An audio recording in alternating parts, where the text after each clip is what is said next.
You're listening ad-free on Amazon Music.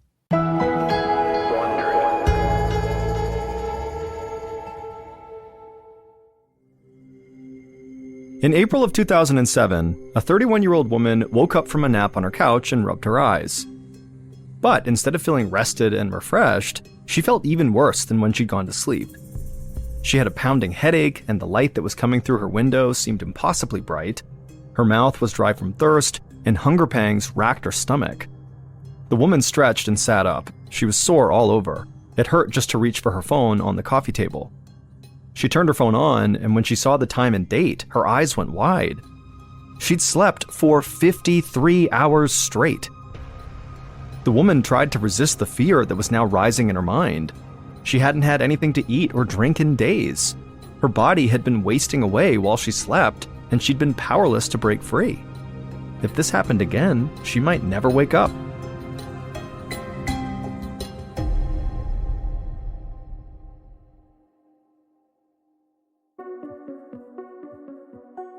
From Ballen Studios and Wondery, I'm Mr. Ballen, and this is Mr. Ballen's Medical Mysteries, where every week we will explore a new baffling mystery originating from the one place we all can't escape, our own bodies.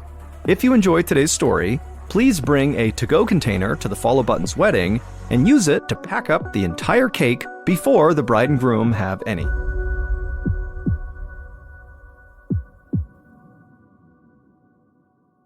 This episode is called Sleep Addict. In the fall of 2005, 29-year-old lawyer Anna Sumner leaned her elbows against her large wooden desk and stared at her computer screen.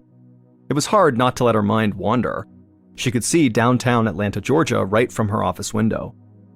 Anna yawned and stretched and then forced her eyelids to stay open.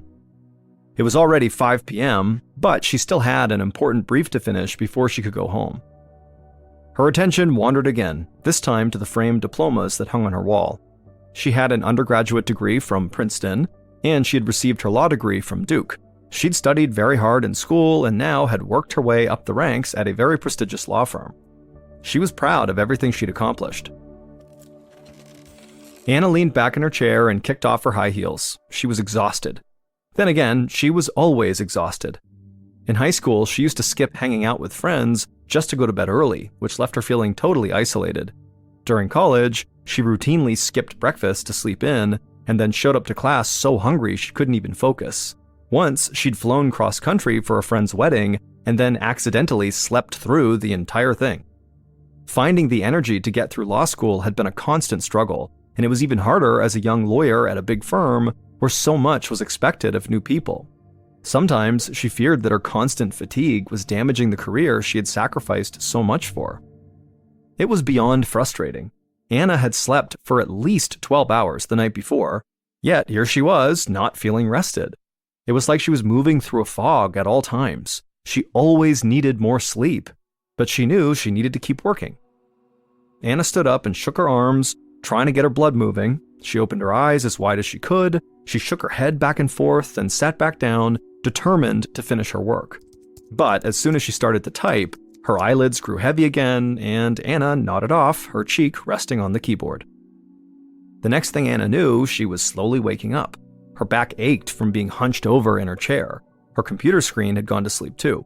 She shook the mouse and the screen lit up, and she looked at the time. It was 6 a.m. Anna had just slept for 13 hours. She was completely disoriented, still wearing yesterday's clothes, and her brief was not finished. Anna immediately felt a knot form in her throat. She had been successfully hiding her sleepiness problem ever since she was a teenager when it began. She'd always been able to arrange her schedule to accommodate her constant need to sleep. But now that she had a job with a lot of responsibilities, she just didn't have that same flexibility. Anna had always prided herself on having a good work ethic and self-control, but now she realized that this was something she really just couldn't control. Sometimes when Anna felt really tired, she would think to herself, if I don't sleep right now, I feel like I could actually die. She knew that was not normal. This problem had gone on long enough, and it wasn't going to get better unless she sought out some help.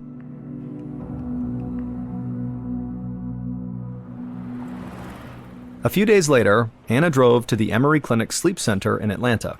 It was inside an old, faded building undergoing significant renovations. In fact, there was still construction going on outside. Anna plugged her ears as she walked past jackhammers slamming into concrete. She checked in, and a few moments later, a gray-haired, round-faced doctor walked her back to a large exam room with chairs and a bed. He adjusted his glasses and then introduced himself as Dr. David Rye, the lead neurologist at the clinic. He motioned for Anna to take a seat and asked her about her symptoms. And she told him that she basically craved sleep the same way a drug addict craves a fix. No matter how much she slept, she never felt rested, and the constant exhaustion was totally debilitating. Dr. Rye nodded understandingly and suggested they begin with a very basic test.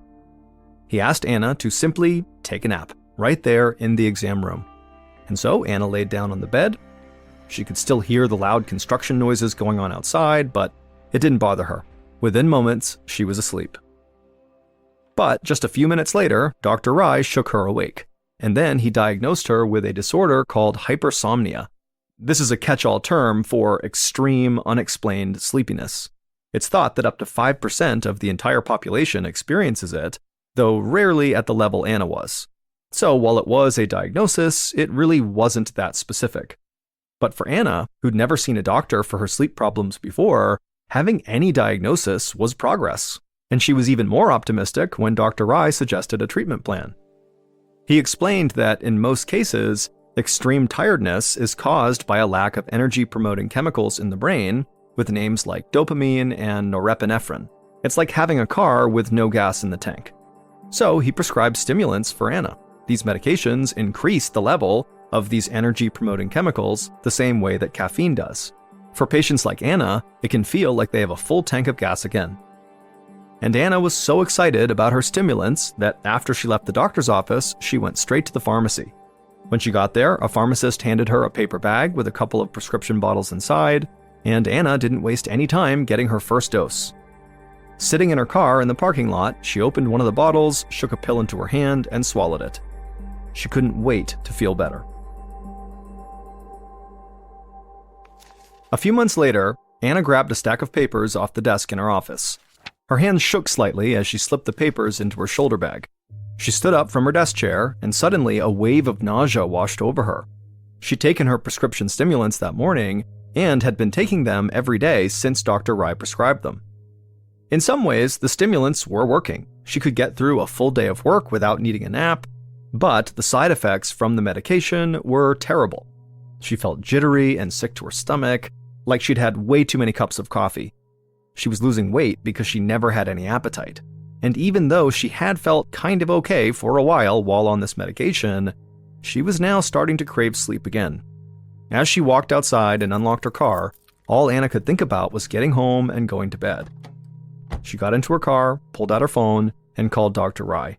She told him about the side effects she was feeling and now how her craving for sleep was starting to come back. Dr. Rye assured her that this was actually normal. He told Anna her body was building up a tolerance to the drugs, and he'd simply prescribe her a higher dose. Anna was nervous about this. The stimulants were already giving her such bad side effects, and she thought taking more would really only make her feel worse. But at the same time, the medication was the only thing allowing her to make it through the day. So Anna agreed to the higher dose. She hung up, drove to the pharmacy, and picked up more medication.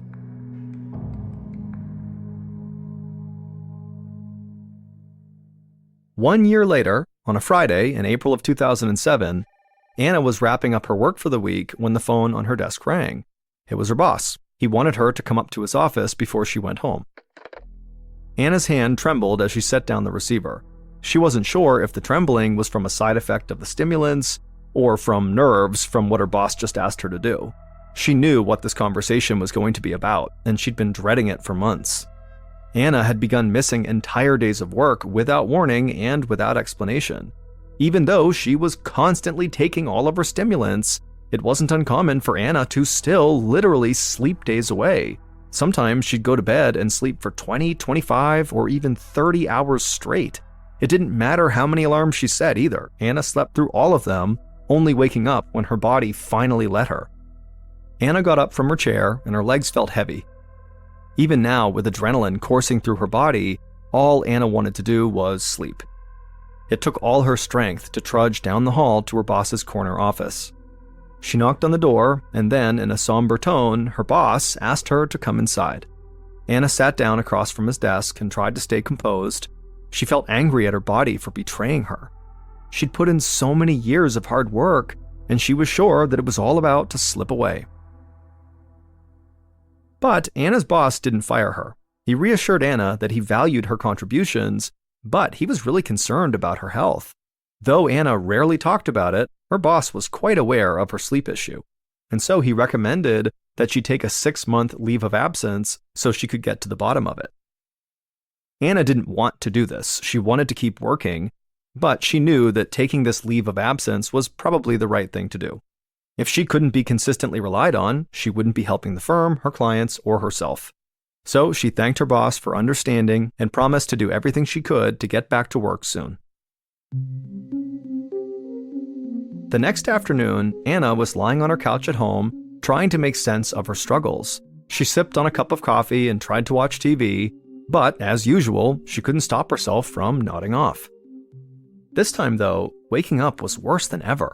Her head was pounding and the light coming in through the blinds seemed overwhelmingly bright. She had sharp hunger pangs in her stomach, and her joints felt stiff, and her muscles were weak and shaky.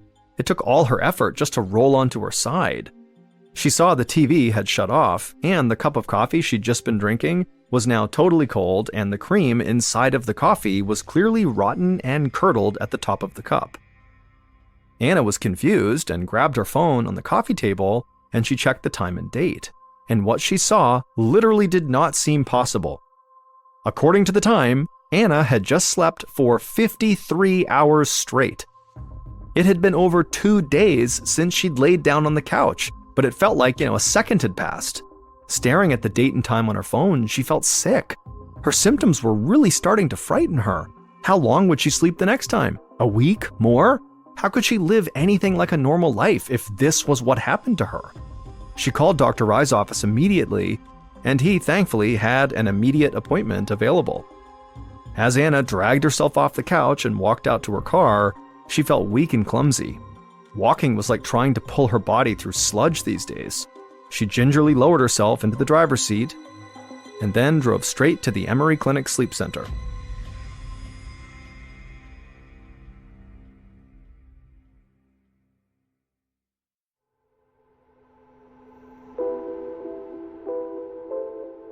Before long, Anna was in that familiar exam room, sitting across from Dr. Rye. He seemed surprised to see her, but when she told him about falling asleep for 53 hours straight, his eyes went wide. Dr. Rye knew that spending so much time asleep could actually be dangerous. It meant Anna wasn't eating, drinking water, or exercising for days at a time. In the long term, this could lead to malnutrition, dehydration, and muscle atrophy. If she wasn't able to take care of herself, her body would eventually quit working. However, Dr. Rye said he did have an idea for what they could do next. It was a last-ditch effort and something he would not recommend unless it was absolutely an emergency, and clearly this was that. There was a test that could help them figure out what was causing her to sleep so much, but for it to be accurate, she needed to stop taking all the stimulants he'd been prescribing. Anna leaned back in her seat after hearing this. She knew the stimulants weren't perfect. No matter the dosage, she always needed more, and she was still sleeping way too much. But at the same time, the idea of not taking them scared her. If she could sleep for 53 hours with stimulants in her system, what would happen to her without stimulants? But in Dr. Rye's opinion, getting rid of the stimulants might be the only way to figure out what was happening inside of her brain. It would take about a month for the drugs to clear her system, so the doctor scheduled an appointment for a month from then, in May. Until then, the doctor explained to Anna that she really needed to be careful. Once she stopped taking these stimulants, she shouldn't drive, just in case she fell asleep behind the wheel, and she should have someone looking after her, making sure she ate, drank, and moved around every day. Anna realized that what the doctor was saying was, without these stimulants, she could not live alone anymore. And so, after she made it home from the clinic, she called her parents, who lived in Mississippi, and she told them she needed their help. Her parents immediately agreed, and her mother said she'd come to stay with Anna in Atlanta for as long as she needed. Anna was relieved to hear this, but at the same time, she was so tired she could barely function. She felt like she was literally sleeping her life away. A month later, in May of 2007, Anna's mom helped her get into the passenger seat of her car. With no stimulants in her system, Anna felt even more lethargic and totally confused. All she knew on this day was that they were going to the sleep clinic to see Dr. Rye.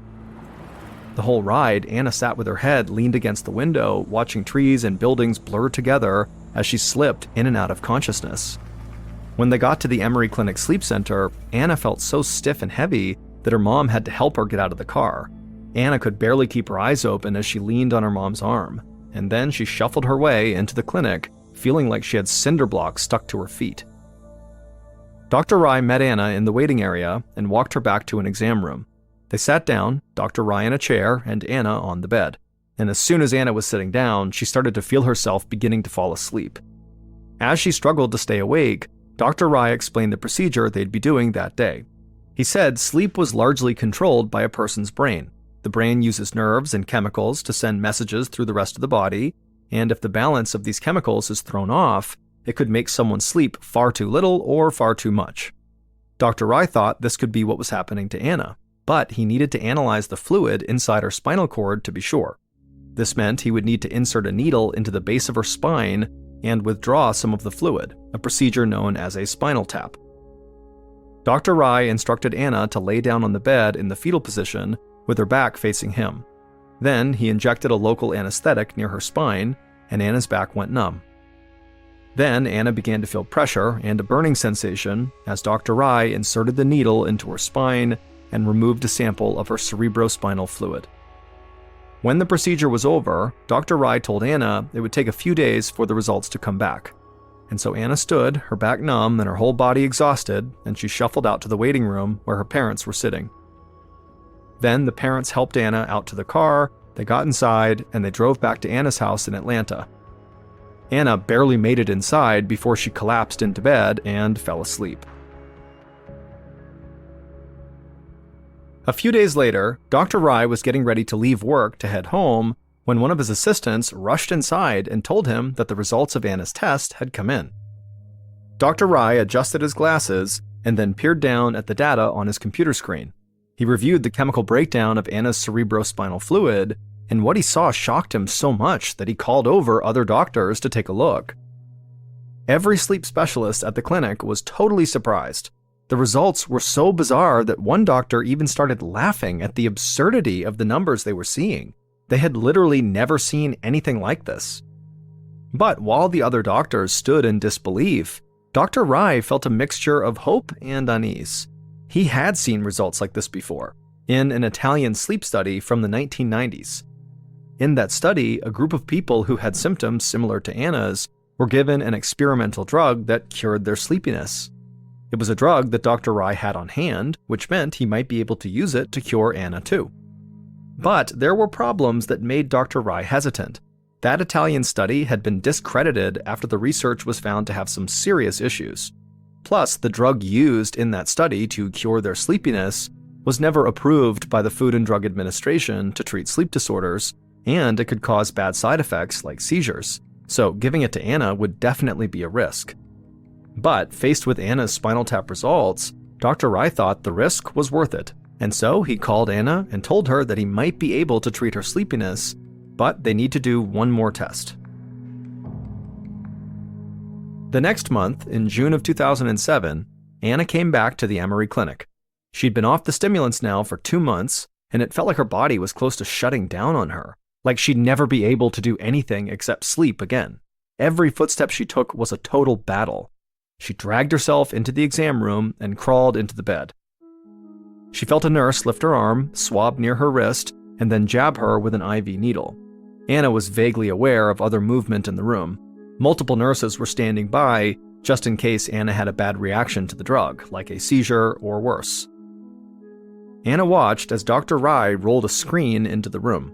Everything looked slightly blurry to her. She heard Dr. Rye say they were doing a test to measure her brain's reaction time, and then he put a remote in her hand and told her to press the button as soon as she saw numbers appear on this screen.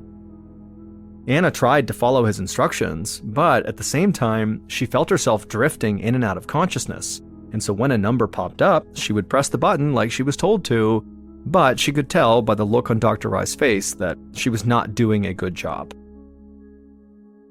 After the test was over, Dr. Rye told Anna that her reaction times were similar to someone who had just been up all night, or who had been drinking very heavily. And so now that they had these control results, they could try the medication that Dr. Rye hoped would help her. Anna watched as Dr. Rye put something into her IV bag. The liquid dripped through the tube into her arm and into her bloodstream. But Anna didn't feel any better. Her head felt like a lead weight. Her eyes were so dry that they burned, and the whole room seemed foggy. It took everything in her not to slump over and let her eyes close. For a moment, she had a horrible feeling that this new treatment was not going to work. She would never be able to hold a job or even live by herself again. Then she heard Dr. Rye's voice at her side saying he was going to try a higher dose of this drug. Anna struggled to take a deep breath. She waited for something to happen. Then her eyelids snapped open. The room came into focus, and Anna felt like she could hear and see again, and she didn't feel a desperate urge to sleep. Dr. Rye ran the reaction time test again, and Anna didn't have to work to focus on the screen. The reflex test that had seemed impossible before felt very simple now. When they were finished, Anna looked up at Dr. Rye, close to tears, and she told him she felt alive.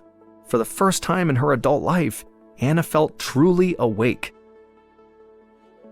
Dr. Rye watched Anna for a moment. In all the time he'd known her, he'd never seen her look this alert. She sat up straight, her eyes were clear and focused, and she was smiling at him. He couldn't help but smile back. It was incredible to see how much of a difference this drug was making. Dr. Rye sat down next to Anna and told her that he had never seen a patient like her before. Her brain was basically full of naturally occurring anesthesia. He explained that there's a chemical messenger in everyone's brains known as GABA, G-A-B-A, that helps regulate sleep. Many sleep aids and drugs used for surgical anesthesia make the brain respond more strongly to GABA. The stronger the response, the sleepier a person gets, Dr. Rye said. And the reason Anna's doctors were so shocked by her test results was because her naturally occurring GABA activity levels were as high as a person who was about to go into surgery. Every day of her life, 24 hours a day, Anna was walking around with the same level of sedation as a person about to have all their wisdom teeth removed.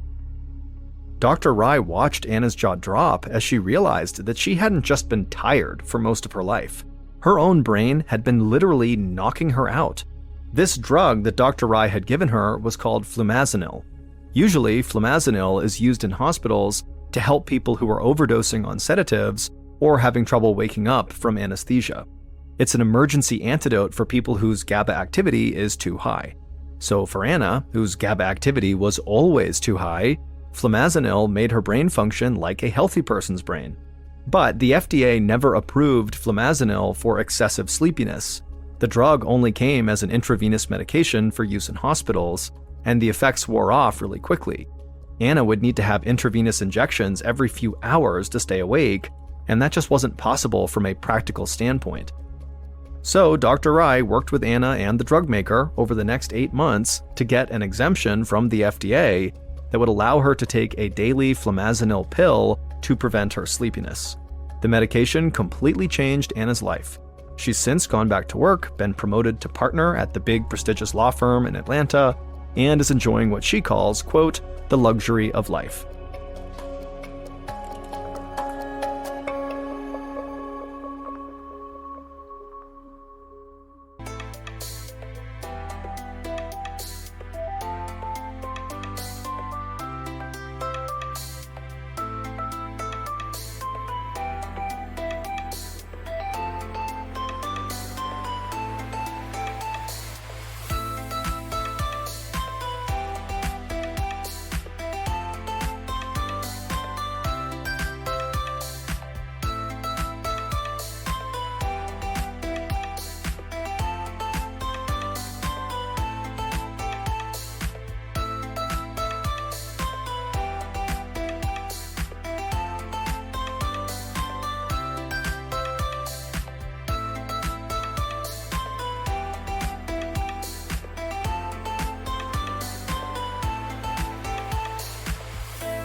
Thank you for listening to MrBallen's Medical Mysteries.